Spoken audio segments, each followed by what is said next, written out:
Hi, my name is Richard Crawford, host of Supply and Demand, an enlightening webcast show where we delve into the dynamic world of the global supply chain, and we will navigate through the complexities, disruptions, and innovations that shape this vital network of interconnected businesses. From sourcing raw materials to delivering finished products, we'll uncover the challenges that arise at each stage and explore strategies for optimizing efficiency and sustainability. And each week, we'll highlight and discuss a specific supply chain topic. And of course, I'm joined each week by my co-host and CEO of the Atlas Network and author of Supply Chain Ups and Downs, Mr. Kareem Kafuri. How are you, my friend? Hey, Richard, how are you? How's it going? I'm doing well. I just had a nice little holiday back to the homeland of Scotland where I switched off all of my communication and went on a 3-day walkabout. Oh, that sounds wonderful. And probably like in the hills and maybe a little bit more, too much drinking, not enough hiking. No drinking, man. Just walking around God's country. Oh, that's good, man. That's good. Well, we were both kind of getting back off planes. I just got back from China myself, which was a nice trip. And, those time zones, they can be tough, man. There's a science to that for sure, especially when you go to that far of a distance, that part of the world, 12-hour time difference. And I'm usually pretty good about it, but this trip back, I've been sort of struggling a little bit. So gotta drink lots of water, gotta hydrate. Yeah, they say it's like for every day you're there, for every hour in time difference, it's a day recovery when you come back. Today's topic, did some amazing things. Was with the Alibaba leadership team in Hangzhou, which was great at the beginning. Went off, saw my suppliers, went and saw some brand new factories. Right. And obviously the continued conversation was all about tariffs and how people are managing this and everything else. But, one of the most interesting factories that I saw this time, which was about 10 minutes away from my office in Urjiao, was this massive sugar factory / refinery. And I'd never been to a sugar processing refinery plant, and it was unbelievable. Apparently, this one is one of the biggest that services all of Asia. Yeah, so huge silos and trucks in and out and bags of sugar coming through this whole thing and went through the 9 stages of purification of sugar. There's like 9 stages with machines, and they wash it and they do all this kind of thing. So it was something unbelievable and really got me thinking about the agricultural side of supply chain. Right. And how that is an area that many people don't really think about too much or consider. Yep. And I know we're going to have a special guest today that sort of ties into this idea. Yep. But if you allow me 2 seconds, I'd like to tell you what I sort of have thought or learned about this. Yep, no worries. So basically, when it comes to agricultural supply chain, there's really 5 major groups that have to be sort of considered as part of this process. There's obviously the farmers themselves, right? So in the case of sugar cane, all that kind of stuff. Then you have the processors, and the processors are breaking down these materials, cleaning them, getting ready for some level of, production and or, from processing then to mass production and refinement. In this case, they take sugarcane from, let's say, Brazil, and they transport it in a certain stage to China. Then they break it down further and wash it, whatever. Then you got these transporters, right? Groups that are trucking these materials from these processing places to places that essentially are going to use it to distribute it or refine it further and so on.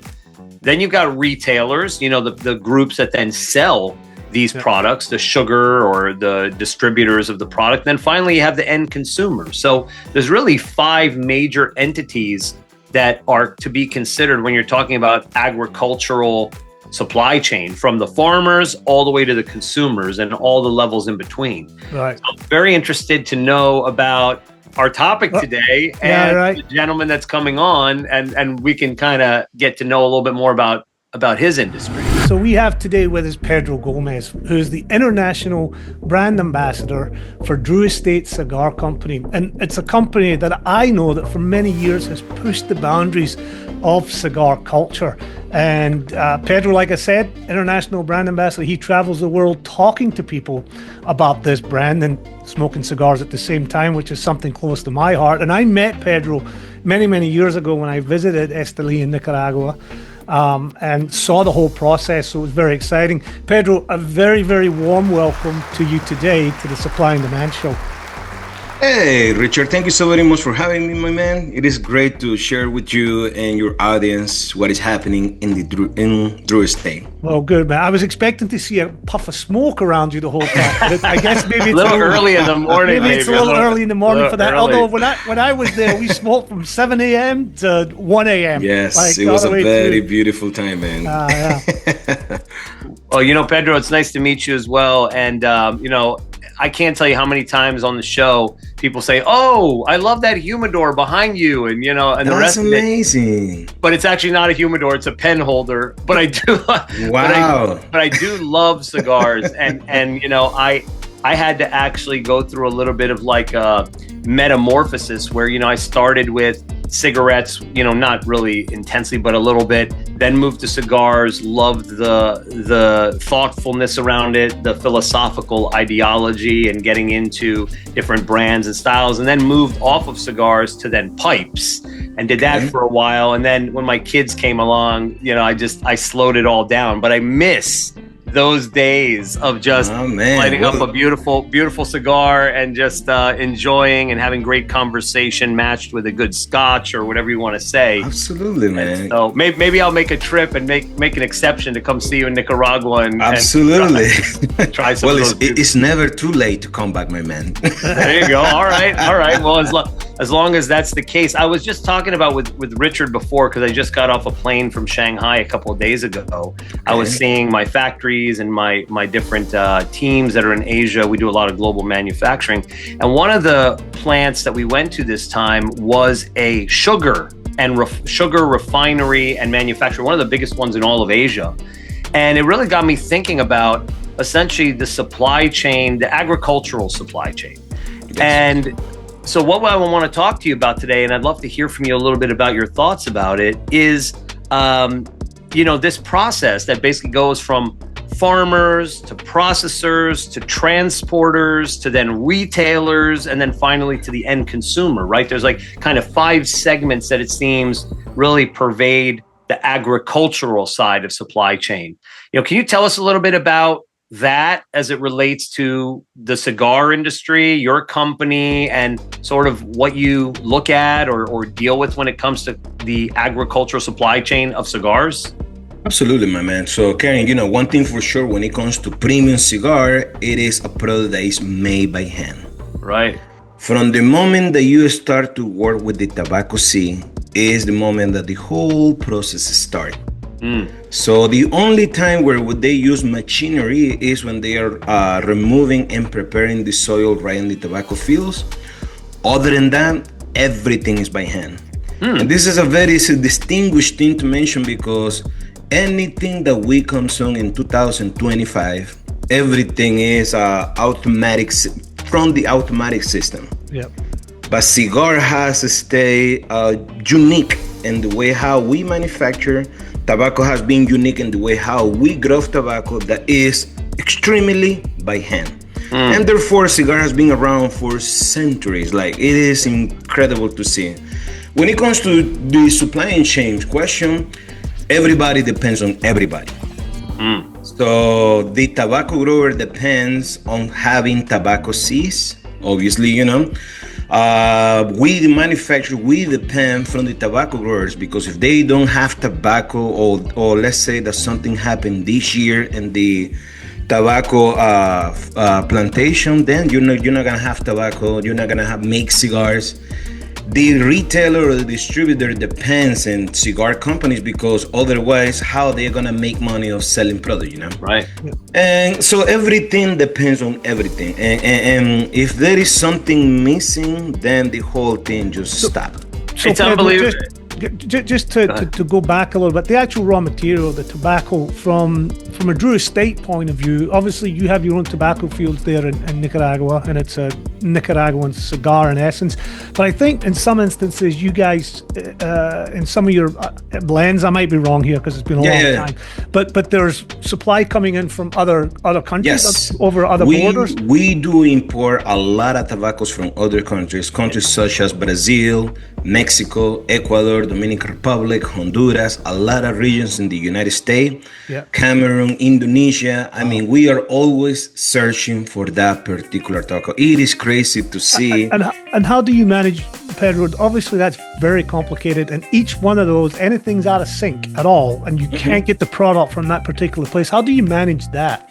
So everything is about knowing what is the capacity that this tobacco grower has, and also understanding that for them to understand our demand in the future. Because if we launch a new cigar line into the market, and let's say that cigar took off, we are gonna be buying double, triple, quadruple the amount.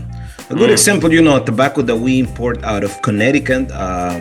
We do it with our business partner over there, and along the years from the moment that we released Liga Privada number 9 into the market in 2008. My favorite cigar. Thank you so much, man. It has been the most chased cigar in the market by our end consumers, not just in the United States, but in other countries as well. So what our friend does in Connecticut, he contract other tobacco growers to grow that particular tobacco seed. You know what I found amazing about what you're saying? Two things. First of all, the fact that you have to forward anticipate, right? You have to say, all right, we're going to buy 3-4 times that amount because there's a certain level of demand that you're forecasting. So that's really important in supply chain, sort of this demand forecasting side. The other thing is that how you're reliant upon different countries for different kinds of tobacco. So it's not even like you can completely manage the process just within your own country. You're reliant upon these different countries. But the most fascinating thing, I think, of any of this, and I think it's really a matter of a situation that impacts agricultural supply chain more than anything else, is acts of God. Which means, like, if there isn't really rain or there isn't really certain conditions, then there's no tobacco or growing, and that slows things down and so on. And obviously that is an area in supply chain of what I would call the uncontrollable factors. Because in supply chain, you're always trying to manage the controllable things, defects, time frames, manufacturing, in your case, hand processes and labor, skilled labor, whatever. But then you've got these uncontrollable factors. Like today, we've got tariffs, or there is a force majeure or a war or whatever else it is. In your world, it's Mother Nature. And if Mother Nature is not cooperating, then you've got disruptions that will then impact the entire supply chain. So it's kind of interesting how you're so contingent upon something that really in many ways is out of your control. Absolutely. You say it's so beautiful, Karim. When it comes to this, obviously, is God's magic touch, because we are trying to make a consistency handmade product out of inconsistency raw materials that comes out of inconsistency circumstance. But one thing for sure is this: every country give you a very unique tobacco, as well as within the country, from every region, within that region, from every farm, within that farm, from every part of that farm, depending on what type of tobacco seed you're growing right there. So obviously, and the supply chain is maintaining that consistency no matter what. If something is disrupted, let's say that in Connecticut, they do have a hailstorm and they couldn't save the tobacco, and basically they run out of tobacco. Maybe there was so much rain and certain part of that tobacco was not good enough. What we're gonna do as a company at Drew Estate, we're gonna stop the production. And we're not gonna ship X and Y brand because one leaf is not good enough. And trust me, I have seen that, and it has been very painful, especially from our retailers, that they want to get their product to sell, but you have to tell them, no, you can't. You have to wait a year. And trust me, everybody's fighting for shelf space. And if you're in business, it's about doing your best, achieving the best, and making money along the way. That's hard. But everything is about how committed you are with your own brand. So I there's a question I have to. Like, cigar is a very delicate product. The way we store cigars, the way we smoke them, the way we talk about the very intricate and refined flavors and profiles.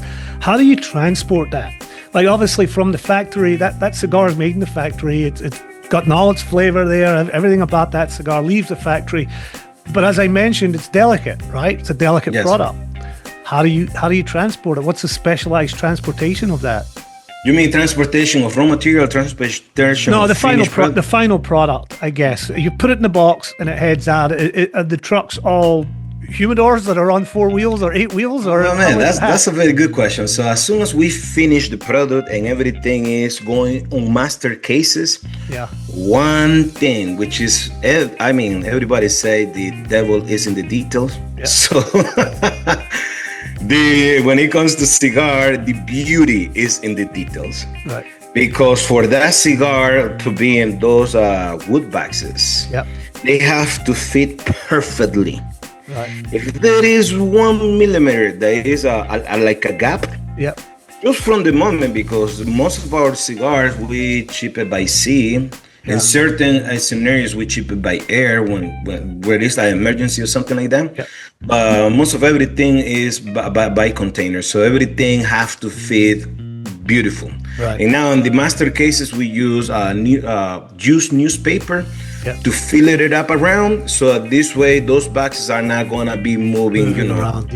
Moving around. But the cigar is a very delicate product to have. Even when you buy a box of cigars, and let's say the cigars come unpackable from the walk-in humidor in your local cigar shop, you have to have the condition where to store those cigars. Right, exactly. Because there is not such a thing, my friend, to smoke a dry cigar or a cigar full of humidity. Those are the elements that ruin the most excited part of your day, especially when you're looking forward to smoke a cigar, you know what I mean? Which I am now. I'm going to get off here and go out on my porch and smoke one. And you are thinking about, oh man, I'm going to smoke that cigar that I've been saving for a year, which is for me, it's not a good thing to do. Every cigar should be smoked right in the spot if you have the time. Because every day could be a special day. Right. We never know when it's gonna be our last day. Trust me on that one. Sure. All right, my friend. So we sorry, Kareem, go ahead. No, I was going to say, absolutely. You got to live it like it's your last, and celebrating with a cigar can be something that you do every day. It doesn't have to be on always a special occasion. I think people have that misconception to say, oh, a baby was born, or I just got a new job, or whatever. Let me smoke a cigar. No, it could be a Wednesday. Right. And just say, hey, it's a Wednesday. But we're going to get into this next segment, right, Rick? Yes. You got to definitely hit it up and see how Pedro's going to do in this exciting segment here. Yeah. And by the way, you should smoke every cigar like it's going to be your last. There you go. Oh, man, that's a beautiful line right there, Rick. There you go. You can use it, Pedro, and all your tastes. For sure, brother. All right, my friend. So it's time for that fun segment. We're going to ask you 3 questions. I'm going to time it on a stopwatch, and you're going to try to get as close as possible to 5 minutes. And there are some people who have got within half a second. So you're up against it, my friend. So you mean 5 minutes talking without stopping? Well, we'll just ask you 3 questions. Trust me, I don't have problem to talk. No, I don't think so. Don't try not to go over. All right, here we go. Are you ready? I'll start the clock now. All right, so question 1, Pedro. Drew Estate is known for pushing the boundaries of cigar culture. What's one behind-the-scenes decisions or risks that the brand took that you think really changed that for Drew Estate? That's a beautiful question. One thing for sure that we did at Drew Estate, it was when we launched Acid Cigars in 1999. That cigar really changed the dynamic of what a traditional cigar industry was in the United States. Because right around that time, a lot of people were smoking traditional cigars and stuff like that. Drew Estate came out with this premium infused cigar. A cigar that has brought so many new consumers, not just to the Drew Estate ecosystem of brands, but new end consumers to the cigar industry to try all different good stuff from countries like Dominican Republic, from Honduras, from Nicaragua. But one thing for sure, Acid was one of those brands that really changed the dynamic. And that's why Drew Estate got the mantra to be the rebirth of cigars. Always thinking outside of the box. The rebirth of cigars. You guys use that logo a lot. I love Absolutely. that. That's a good line. It's definitely a good line. All right. So as an ambassador, you travel throughout the world representing the brand. What's surprising to you about the way that different cultures will experience cigars? What have you sort of seen or been very surprised by that? Well, you know what, Kareem, one thing for sure, I come from humble beginnings in Esteli, Nicaragua. I was born and raised over there. I saw the industry from the manufacturing side, which is a whole different world of what's happening outside of Nicaragua. So in every country, the culture plays a huge role. And everything is dictate how the culture or how the experience is going to evolve in the end experience, the end consumer experience. It is the regulations. Basically, a cigar event in the United States is very different what is a cigar event in Asia or in Europe. Here in the United States, there is more wiggle room to play around from companies like Drew Estate, where we bring amazing events like the Bar and Smoker that we do in Connecticut, in Florida, in Kentucky, in Pennsylvania, where everything is like a festival. In other countries, they don't have that. But one thing for sure is that smoking a cigar, looking for a good time, meeting new people, having interesting conversations is pretty much the same worldwide. Yeah. Love it. Yeah. Cigars making the world smaller and connected. I love it. Oh, absolutely. And that's what's going to happen because you have the dynamics and everything else. Anyway, not going to kill your time. Go, Ricky. Yeah. All right. So the last question for you, Pedro. If you had to build the ultimate starter pack for someone just discovering Drew Estate, what 3 cigars would be in it and why? I will put it like this, man. We will launch the new cigar from Drew Estate. This cigar brand is called Deadwood Dominicana. It's a cigar that has a beautiful tobaccos from Ecuador, a very nice sweet tobacco from Mexico, and very mellow tobacco from Dominican Republic. It's a cigar that is mild to medium with a very nice premium sweet cap. And it's a cigar that everybody should try. The second one should be the Undercrown 10. Is my go-to cigar, a cigar that celebrates 10 years of the Undercrown being in the market. It is what I call our premium hot Mexican chocolate out of every single puff. And the last one will be, of course, Liga Privada, our flagship product of Drew Estate, a cigar that is not going to disappoint you every time that you smoke that cigar, or every time that you suggest that cigar for somebody else to smoke, a cigar that will show you what heaven is all about. Well, you have a little bit of time left. Get real quick, for just less than a minute. Tell us about the Undercrown and Liga Privada, how it was developed through what the people were smoking in the salons. Yes, so basically when we launched Liga Privada in 2008, it was a most demanding cigar, and we didn't have a lot of raw materials, to be honest with you. But in the factory, one thing that they let us do is to smoke as many cigars as we want, wherever we want. So we got to the point that we were smoking a lot of Liga Privada. So it was the executive at that time, they came to Nicaragua to have a meeting with all of us. And I do remember it clearly, stop smoking Liga Privada. I was like, holy moly. All right, well, this is how it goes. So what we did then, a couple months later, we used the same raw materials that we use in Liga Privada. But what we did, we switched the grapper. Yeah. And as well as the binder. So the cigar happens to be the Undercrown. At that time, it didn't have no name. It was the factory cigar. So that was what everybody was smoking. But when the executives came back, a month later, they started to smoke that cigar that we were smoking. And they said, holy moly, what an amazing blend. Because blends are born every day. Sometimes by accident. We'll stop you there.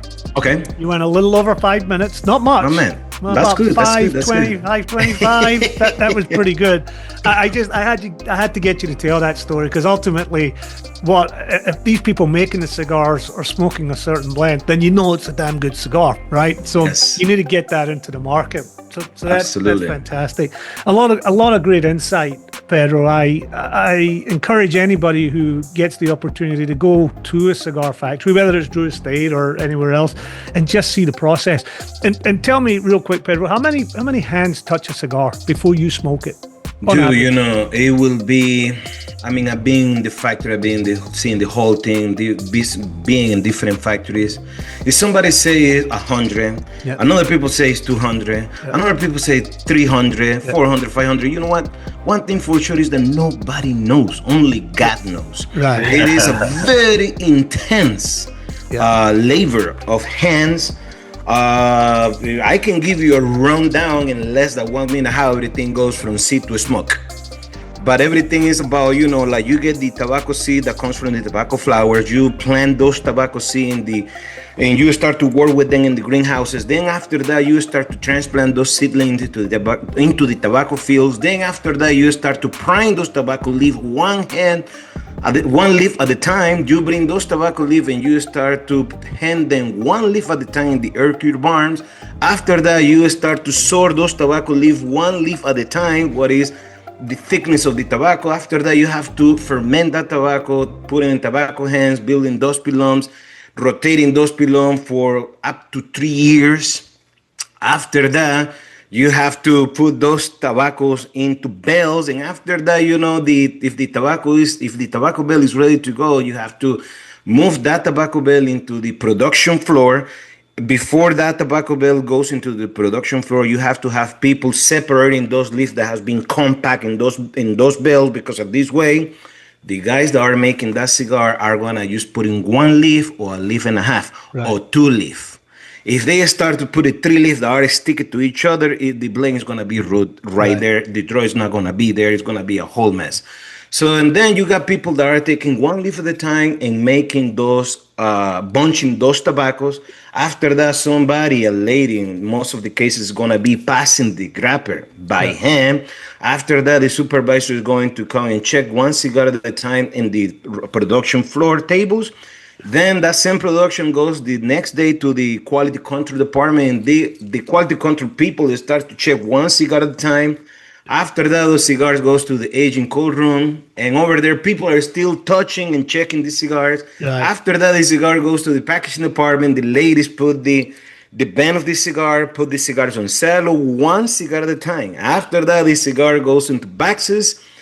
And bro, once the cigar goes to the retailer, the retailer start to put it right there, and then you got people like you and I that wants to buy a cigar and start to touch the cigar and stuff like that. Pedro, when you think about that, smoking the cigar, it just makes it all the better. Well, look, we have a surprise little section for you here that we didn't tell you about. It's called The Last Drop.